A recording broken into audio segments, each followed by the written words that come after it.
Hello everybody, I am Charvi. I am a CA intermediate student. For those who do not know me, I have cleared my foundation September 25 attempt and have got exemption in every subject. So, by the title of the video, आप समझ ही गए होंगे what are we gonna discuss about today. सारे बच्चों की law में ही problem रहती है that they are not able to mug up things and they are not able to memorize the provisions of law. So by today's video, I'm gonna tell you the strategies and the tips and the tricks which I have followed and have got an exemption in law. So without any further ado, let's get into the video.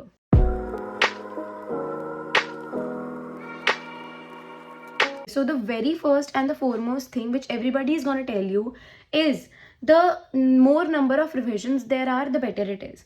Because law एक ऐसा subject है जो हमने 12th तक आज तक till yet हमने कभी नहीं पढ़ा है. English was one of the subjects जिसमें बच्चे बस चैप्टर रीड कर लो and there are no grammatical errors, तो बच्चे अपने आप से बना के लिख के आ जाते थे एंड टीचर नंबर दे देता था because it was English and there was no grammatical errors. But यहाँ पे लॉ है.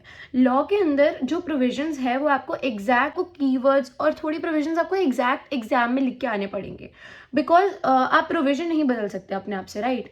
लाइक फॉर एग्जाम्पल आपने पहली बार क्लास में पढ़ा, 3 प्रोविजन पढ़े आपने एक दिन, अगले दिन आपने 3 प्रोविजन और पढ़े. So you can not expect ना कि 6 के 6 प्रोविजन आपको 2 दिन में एकदम word to word line by line या फिर उनके मेन कीवर्ड सबके याद हो जाएंगे because this is the first time you are studying this subject. So more number of revisions the better it is.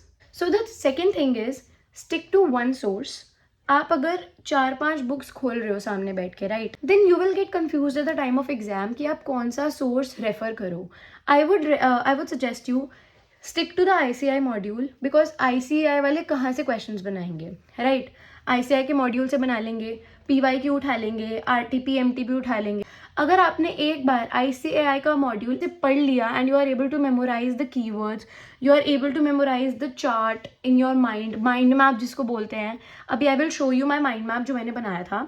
So if you are able to memorise the things which are written in the ICI module, then nobody can stop you from getting an exemption. ICI का module के पीछे हर आपने एक unit खत्म हुई उसके पीछे उसके क्वेश्चंस हैं, MCQs हैं, आंसर्स हैं.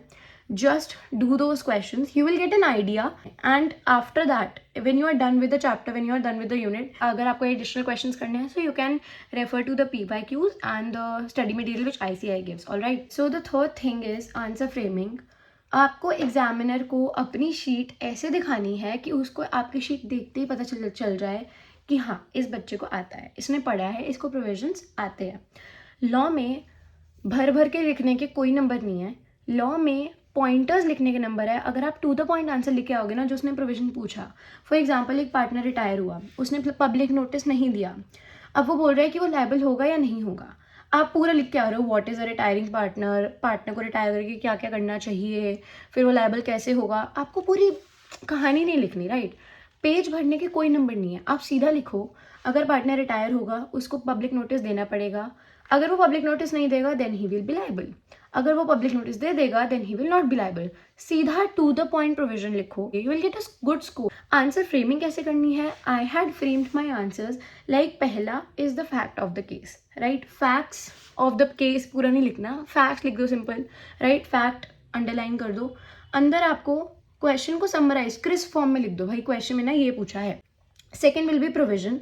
और एक बहुत इंपॉर्टेंट बात, अगर आपको प्रोविजन आता है लेकिन आपको उसका सेक्शन नहीं याद, जस्ट डोंट राइट एनीथिंग.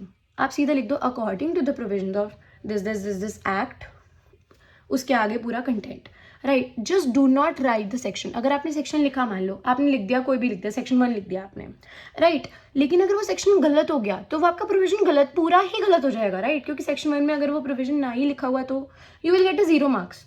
तो अगर आपको सेक्शन याद है, वेरी वेल डन, आप सेक्शन लिख दो उसके अंदर, थोड़ा तो स्कोर बढ़ेगा ही. बट अगर आपको सेक्शन नहीं याद है, सेक्शन मत लिखो, सीधा लिख दो according to the provisions of this, पूरी उसकी बॉडी. उसके बाद आ जाओ कंक्लूजन पे.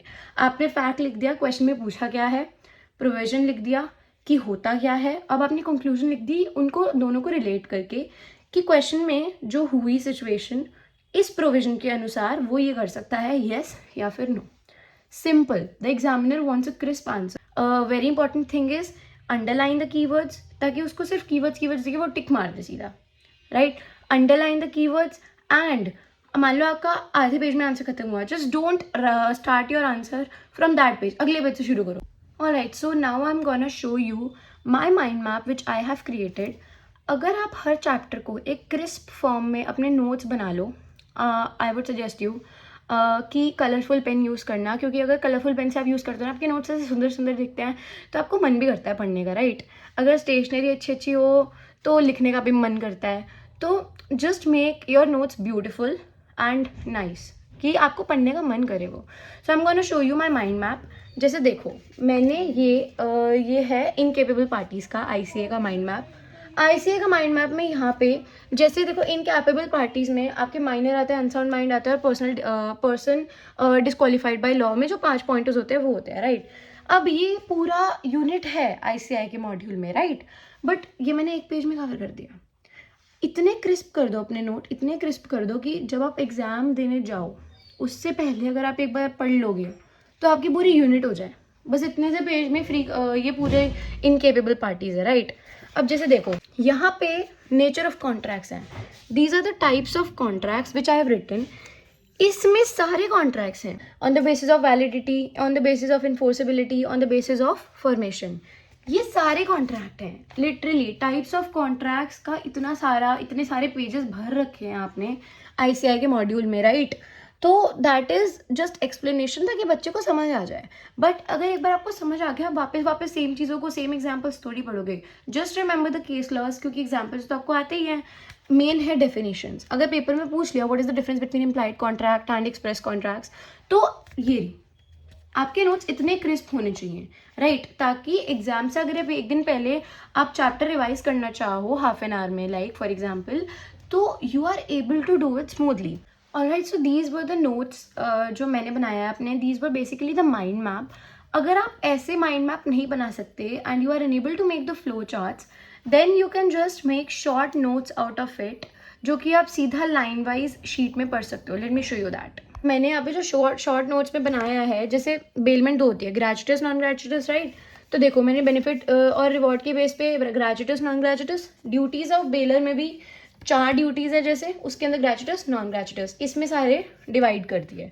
ड्यूटीज़ ऑफ बेली में भी इसकी ये वाली सारी हेडिंग्स लिख दी.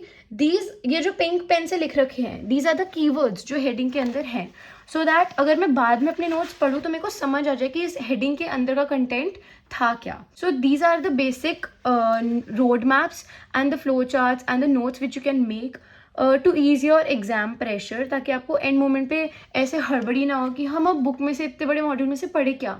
Just refer to your notes and everything is done. Alright, so lastly how to memorise the sections. सारे सेक्शंस याद करने की ज़रूरत नहीं है. There are certain sections which are important, सिर्फ वो याद कर लो. लाइक NIMA सेक्शन 138, पार्टनरशिप का सेक्शन 4, कंपनीज के भी 1-2 है. तो मेन सेक्शंस आप याद करके जाओ. Otherwise you can just write as per the provisions of the act and then the content of your answer. So this was all for today. If you found the video informative, then please hit the like and the subscribe button for more content like this. Thank you so much for watching.